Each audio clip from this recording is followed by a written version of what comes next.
deuxième et dernière partie. Donc je me présente, je suis Xavier Auré de l'OPP-BTP. Donc juste quelques mots avant d'avoir une présentation d'une action concrète de prévention.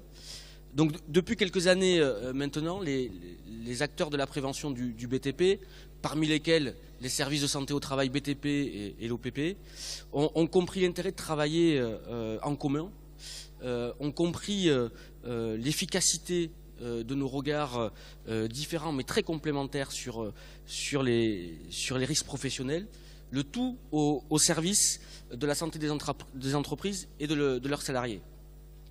Alors nous souhaitons aujourd'hui mettre en avant ce travail partenarial avec l'ensemble des acteurs qui sont proches des entreprises, le faire savoir, le faire connaître, afin que vous puissiez, vous, chefs d'entreprise, dès demain, mettre en place ce type d'action dans vos entreprises et au bénéfice de vos salariés. Alors, effectivement, il nous reste encore quelques briques à construire sur des offres communes avec l'ensemble des acteurs de la prévention du BTP. Mais dès à présent, dès demain, ou même dès la fin de la réunion, vous pourrez faire appel notamment à l'AMCO BTP, à l'OPP BTP, pour répondre à vos besoins au sein des entreprises. Alors, pour illustrer mes propos, on va passer sur l'étude d'un cas concret chez M. Galtou, entreprise Innovalu, voilà. Donc en compagnie du docteur Zoplinski, Catherine Payet du SAMET et d'autres personnes. Voilà. Je vous laisse la parole maintenant. Donc Monique Zoplinski, je suis médecin du travail de l'entreprise Innovalu, je suis médecin du travail à l'AMCO. Je vous rappelle que les services de santé au travail donc, sont composés d'équipes pluridisciplinaires, ça me paraît important de le signaler. Donc des médecins du travail, des IPRP, vous avez vu Céline Berthelot tout à l'heure, des assistants santé-travail, des infirmières. Donc je remercie M. Galtou qui a accepté de venir témoigner sur une action de maintien en emploi, effectivement, dans son entreprise, donc menée en partenariat avec l'OPP-BTP, Andy Ergo Limousin, le SAMET 87, donc Christelle Pénicomel va se présenter. Et puis je laisse la parole à M. Galtou pour présenter son entreprise dans un premier temps. Tout d'abord, bonjour à tous. Je me présente Benoît Galtou, PDG de la société Innovalu depuis une petite dizaine d'années. Je vais commencer par vous présenter notre société afin que vous puissiez mieux appréhender notre structure. Donc, la société Innovalu est une SA qui a été créée en 1984, basée sur Limoges. Sa particularité, c'est d'être une SCOP, société coopérative ouvrière de production. En quelques mots, cela veut dire que nous intéressons un certain nombre de nos salariés au fonctionnement et à la vie de l'entreprise. En termes d'effectifs, la société, donc en 84, était composée de 10 salariés pour atteindre aujourd'hui 45 salariés en moyenne. Notre activité, ou plutôt nos activités, sont dédiées principalement à tout ce qui est menuiserie et façade aluminium. Et nous sommes aussi spécialisés dans tout ce qui est fermeture des biens immobiliers. Deux secteurs d'activité, le particulier pour 50% de notre chiffre d'affaires et le professionnel, tout ce qui est marché public et marché privé pour les 50% restants. L'entreprise a évolué au cours de ces 30 dernières années puisque son chiffre d'affaires a évolué lui aussi en passant de 3 millions d'euros en 2008 à 6 millions d'euros en 2014. C'est aussi une société autonome au travers de ses différents services. Le service bureau d'études qui comprend donc tout ce qui est maîtrise et chiffrage, la conception et la réalisation qui comprend les exécutions de plans et la préparation des chantiers, la production, la pose et tout ce qui est finance, comptabilité et ressources humaines. Nous investissons en permanence au profit de l'entreprise, mais en ayant toujours à l'esprit le bénéfice que cela peut apporter aux salariés en termes de sécurité, diminution des risques professionnels, mais aussi en termes de santé pour la diminution de la pénibilité. Je vais laisser la parole à Madame Zopinski de l'AMCO qui va vous présenter les services proposés par l'AMCO. En régie, si on pouvait avoir le diaporama sur l'écran. Ce serait mieux pour que la salle puisse suivre. Merci. Donc, je vais vous rappeler les missions des services de santé au travail. Donc, ils ont pour mission exclusive d'éviter toute altération de la santé des travailleurs du fait de leur travail. Ils conseillent les employeurs et les salariés sur les dispositions et mesures nécessaires afin d'éviter ou de diminuer les risques professionnels, d'améliorer les conditions de travail, de prévenir ou de réduire la pénibilité et de contribuer au maintien dans l'emploi des travailleurs. Donc l'action que nous allons vous présenter illustre parfaitement ces missions. Donc, les services de santé au travail conduisent des actions de santé au travail dans le but de préserver la santé physique et mentale des travailleurs tout au long de leur parcours professionnel. Ils assurent la surveillance de l'état de santé des salariés en fonction des risques. Donc ça, c'est ce que vous connaissez au travers des visites médicales. Et ils participent au suivi et contribuent à la traçabilité des expositions professionnelles et à la veille sanitaire.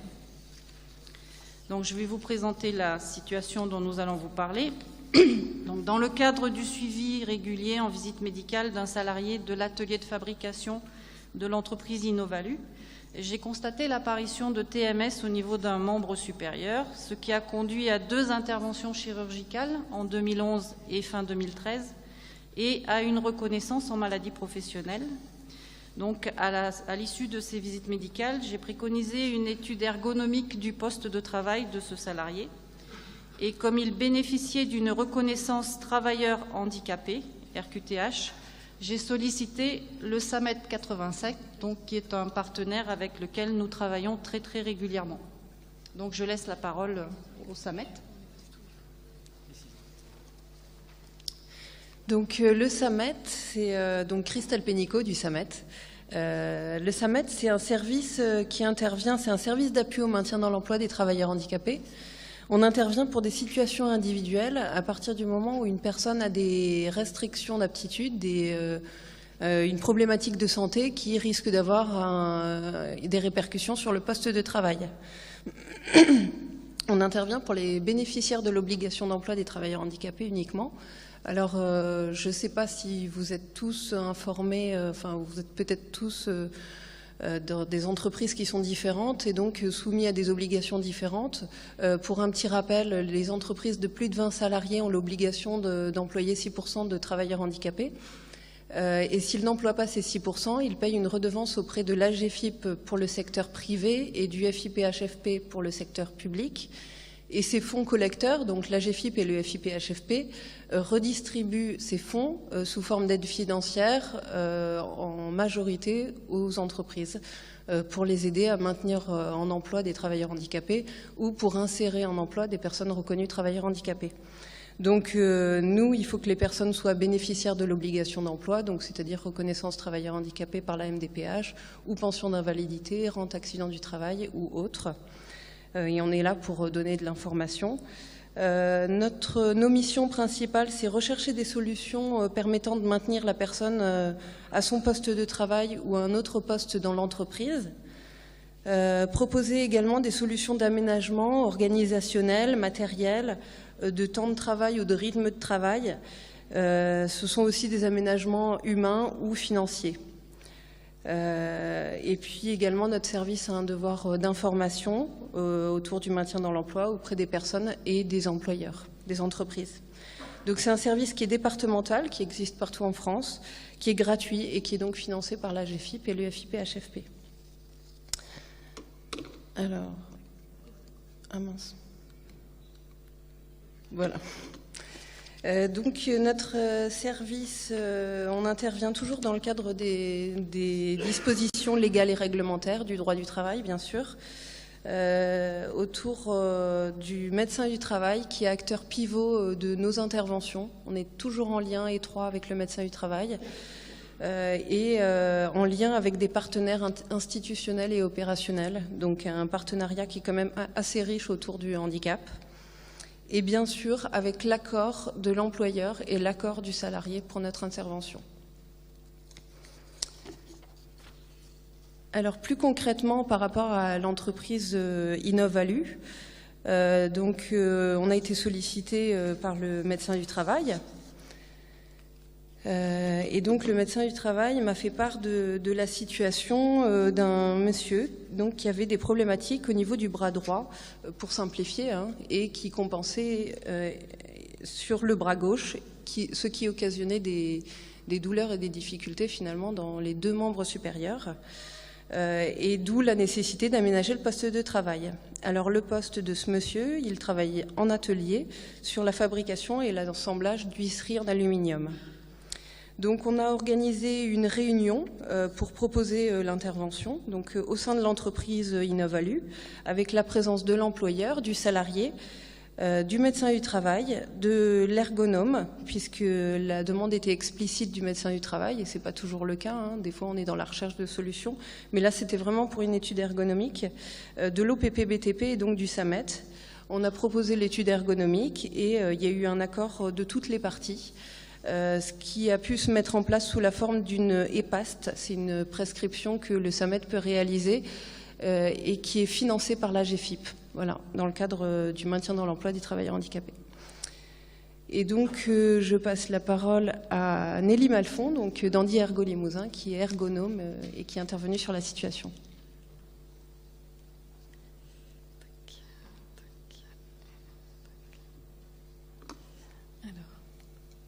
Bonjour, je vais dans un premier temps effectivement vous présenter le groupement Andy Ergo Limousin, qui est en fait un groupement d'intérêt solidaire qui a été créé fin 2011 pour répondre à l'appel d'offres de la GFIP et du FIPHFP pour réaliser justement des EPAST. EPAST se traduit en fait par études préalables à l'aménagement ou à l'adaptation des situations de travail. Pour faire simple, c'est ce qu'on appelle des études ergo, en fait, ni plus ni moins. Et donc ce groupement est composé de 3 structures. Un cabinet de conseil en ergonomie qui s'appelle FHC Conseil, qui intervient sur le handicap depuis plusieurs années. Le SIADV Limousin Poitou-Charentes, qui est spécialisé sur la déficience visuelle. Et l'URAPEDA Auvergne-Limousin, qui est spécialisé sur la déficience auditive. Donc nous avons donc été sollicités pour intervenir chez Innovalu. Voilà. Donc nous avons pris contact avec l'entreprise et nous avons organisé dans un premier temps une réunion de démarrage avec l'ensemble des intervenants et des partenaires. Et ensuite nous avons réalisé des observations de l'activité du salarié pour identifier en fait quelles étaient les problématiques, les actions, les tâches qui lui posaient problème et voir ce que l'on pouvait proposer comme aménagement pour compenser les situations de handicap en fait. Donc au niveau de l'analyse de l'activité, ce que nous avons mis en évidence, c'est qu'au niveau des principales difficultés rencontrées par le salarié, l'activité qui posait le plus problème, c'était le montage des coulissants. Je vous explique un petit peu les difficultés. Dans la diapo suivante, je vous illustrerai par des photos. Donc, la difficulté, il y avait le fait d'avoir à porter les vitrages, où là, on avait une sollicitation forte au niveau des épaules, même si les vitrages étaient portés à 2. Il y avait également une tâche qui était d'assembler en fait l'ouvrant autour du vitrage. Et là, pour ce faire, il y avait nécessité d'utiliser une cale avec un maillet. Et donc, lorsque la personne donnait des coups au niveau de la cale, ça générait des vibrations dans son poignet.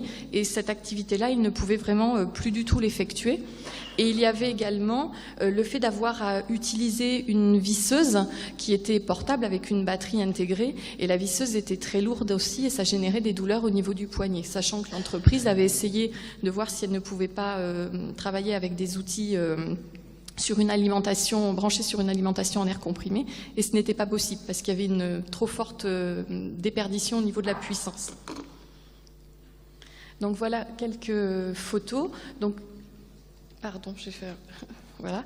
Donc au niveau de... Sur votre gauche, vous avez l'illustration du portage des vitrages à 2 avec les douleurs au niveau des épaules. Au niveau de la photo de droite, il s'agit de l'assemblage en fait des coulissants. Là, c'est ce que je vous disais, la tâche où la personne a utilisé une cale et un maillet et ça générait des vibrations au niveau de son poignet. Et sur la troisième, c'est donc l'utilisation de la visseuse. Donc, une fois que l'on a identifié les principales problématiques, on a fait une recherche pour voir quels aménagements nous pourrions mettre en place pour compenser le handicap de la personne. Donc, ce que nous avons proposé, en concertation bien sûr avec l'entreprise, c'était de mettre en place une presse de vitrage basculante pour l'assemblage des ouvrants. Ce qui veut dire que l'utilisation de cette presse va totalement supprimer toutes les opérations qui consistaient à utiliser la cale et le maillet pour arriver à enfoncer correctement les parties ensemble. Donc là, on supprime vraiment toutes les vibrations et les chocs dans le poignet. Sur cette presse, on a pris l'option avec basculement qui permet de prendre les coulissants avec un préhenseur à ventouse. Et justement, le préhenseur à ventouse a été également une des préconisations.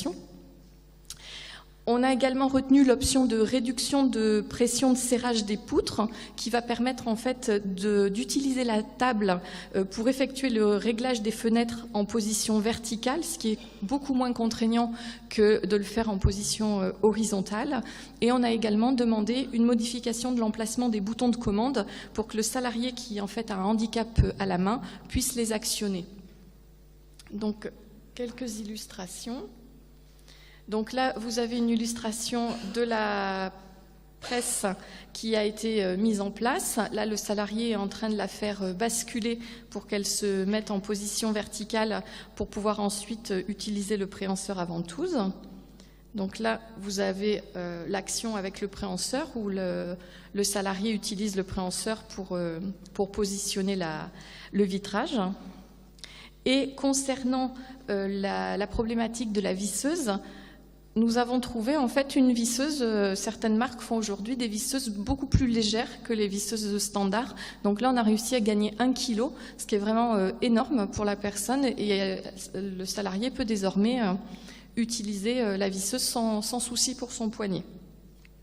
Donc voilà en gros le diagnostic et les préconisations qui ont été faites lors de l'étude Ergo.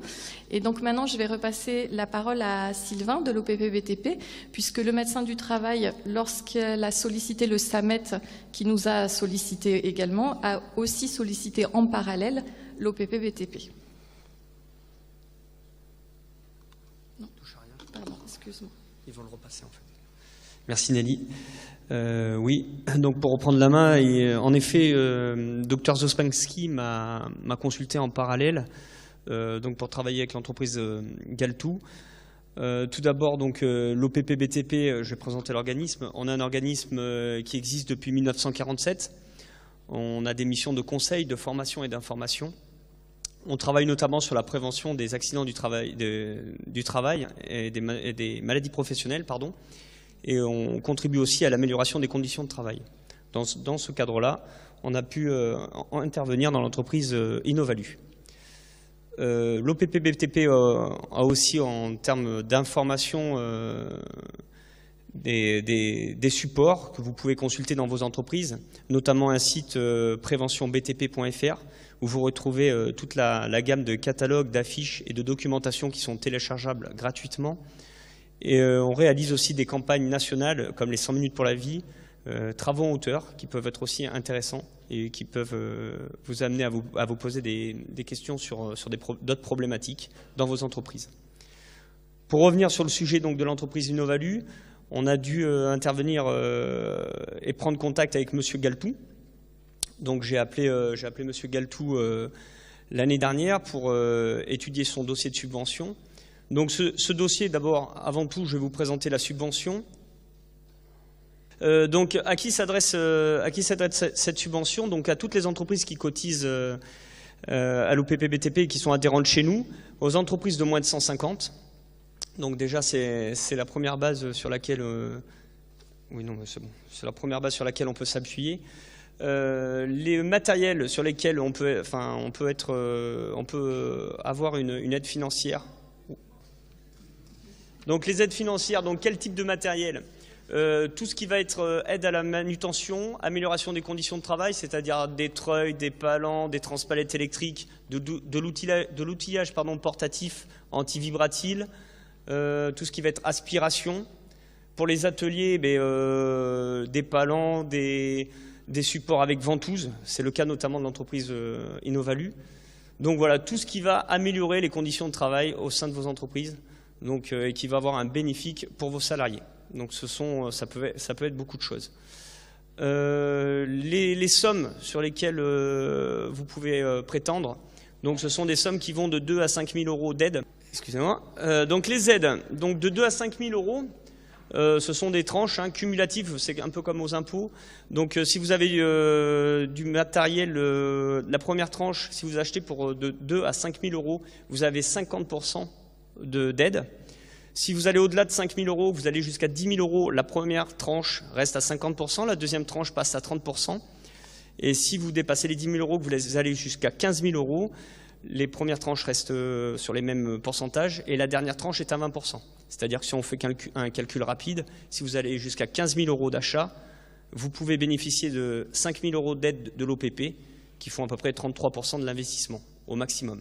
Au-delà, on peut vous aider, mais bon, le chiffre, forcément, l'investissement va diminuer. J'essaye de retrouver mes petits. Voilà. Donc là, je vous ai présenté la subvention. Maintenant, comment elle se réalise concrètement dans vos entreprises, et notamment dans l'entreprise de monsieur Galtou, la société Innovalue.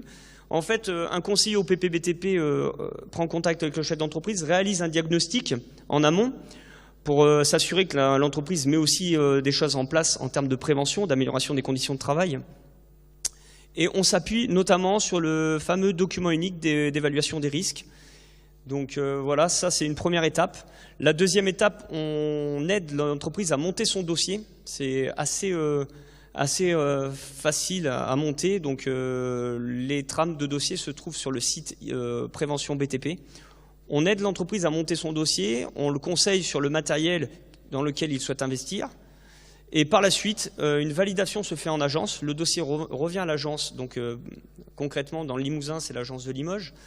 Et on traite le dossier en agence, en assemblée, avec notre chef d'agence, notre ingénieur de prévention, pour déterminer si le matériel qui a été préconisé est éligible ou non. À partir de ce moment-là, l'entreprise reçoit un courrier d'acceptation ou de refus. Et une fois que le courrier est arrivé dans l'entreprise, elle doit nous transmettre dans un délai de 3 mois les factures acquittées, le certificat de conformité de la machine qui est très important mais qui est obligatoire, et toutes les pièces administratives pour qu'on puisse le régler. Et à l'issue, nous avons 1 mois pour le régler. Donc c'est une aide qui est assez intéressante et qui permet de franchir le pas à certaines entreprises qui sont un petit peu frileuses dans des périodes comme aujourd'hui, pour améliorer les conditions de travail et tout ce qui va être manutention. Ça a été le cas pour l'entreprise Innovalue et je remercie Benoît d'avoir investi pour son salarié. Voilà, je vais repasser la main à Christelle Pénicaud. Donc, toutes ces interventions sont faites en parallèle, de manière coordonnée et concertée, pour qu'il n'y ait pas des mauvaises surprises, voilà, enfin, qu'il y ait une bonne coordination et qu'il y ait bien un suivi du dossier. Donc, on a organisé, une fois que tout le monde était intervenu, une réunion de restitution de l'étude ergonomique, où tous les intervenants étaient présents, pour qu'il puisse y avoir voilà, connaissance des mêmes informations.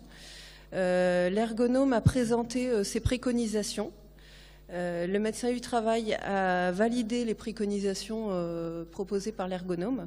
Et ensuite, on a évalué ensemble les priorités de réalisation de l'aménagement en fonction des impératifs de la médecine du travail et puis des contraintes de l'entreprise en termes de réalisation. Donc finalement, l'employeur a validé aussi toutes les préconisations. Et donc, on a proposé des aides financières. Donc, pour le maintien dans l'emploi des travailleurs handicapés, il y a une aide financière pour l'aménagement du poste de travail. Donc, j'ai constitué le dossier avec Monsieur Galtou pour l'envoyer à la GFIP. Et ensuite, c'est la GFIP qui traite en interne, sous forme de commission également, chaque situation et participe au financement, bien sûr, en cofinancement de l'entreprise. Et donc ensuite, il y a eu au niveau du SAMET un suivi du financement et de la mise en œuvre de l'aménagement. Donc je passe la parole à Monsieur Galtou pour qu'il nous dise un petit peu son retour sur toutes ces interventions.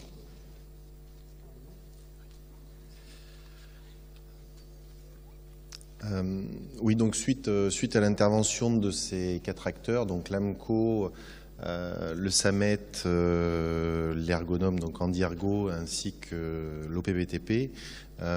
Donc ces investissements ont pu être faits au profit du salarié, d'autant plus que c'était une personne qui a une trentaine d'années, qui est complètement intéressée et fait évoluer l'entreprise. Donc il s'agissait, je dirais, d'aller dans son sens, d'autant plus qu'il ne souhaitait pas forcément qu'on mette en place des choses pour lui faciliter la vie, par respect ou par souci de coût pour l'entreprise.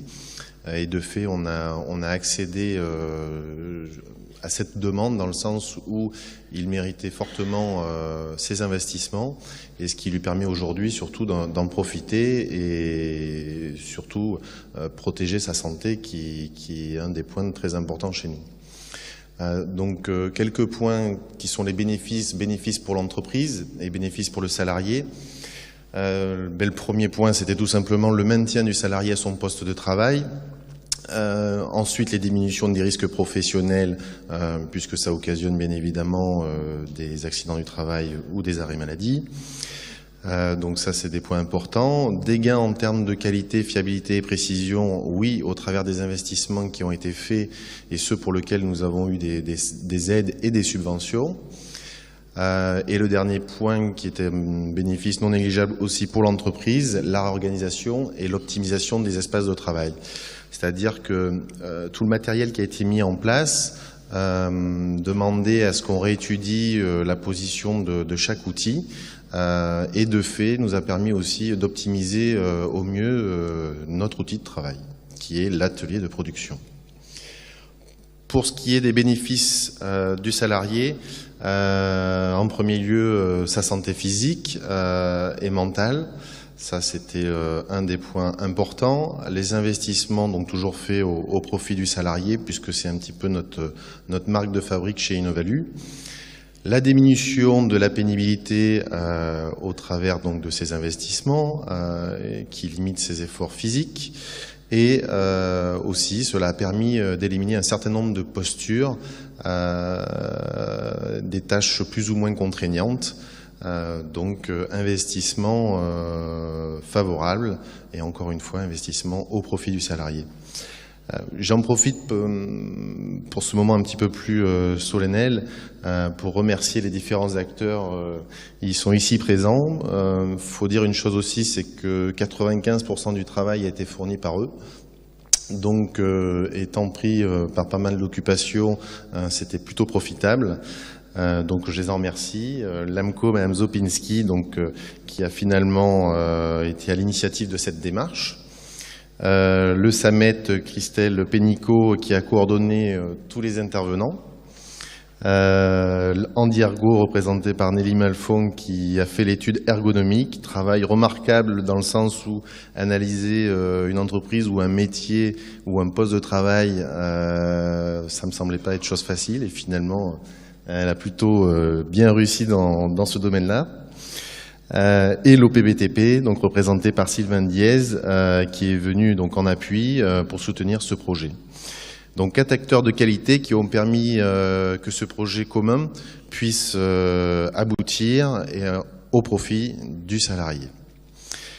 Suite à cet épisode, si on peut appeler ça un épisode, nous avons entamé une démarche de progrès avec donc l'OPBTP et bien évidemment Sylvain Diez ici présent, qui depuis quelques années me tarabustait pour entamer des démarches, améliorer la sécurité, la santé, l'hygiène, et à chaque fois sans succès.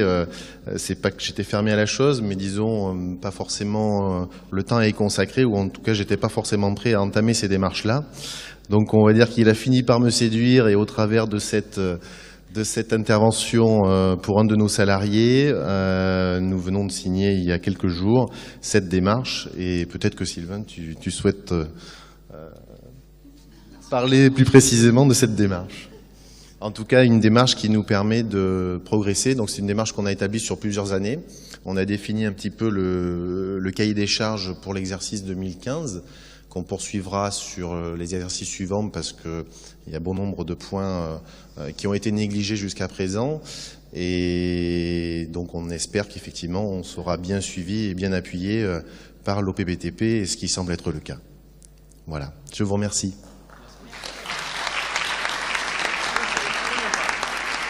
Je vais vous inviter à rejoindre la tribune. On va procéder à quelques questions, s'il y en a. Les hôtesses sont là avec les micros. Alors, je ne vois pas les mains se lever, mais j'ai la lumière dans les yeux, donc... Est-ce qu'il y a des questions? En tout cas, bravo. Bel exemple d'action complémentaire au service de l'entreprise. Très concret.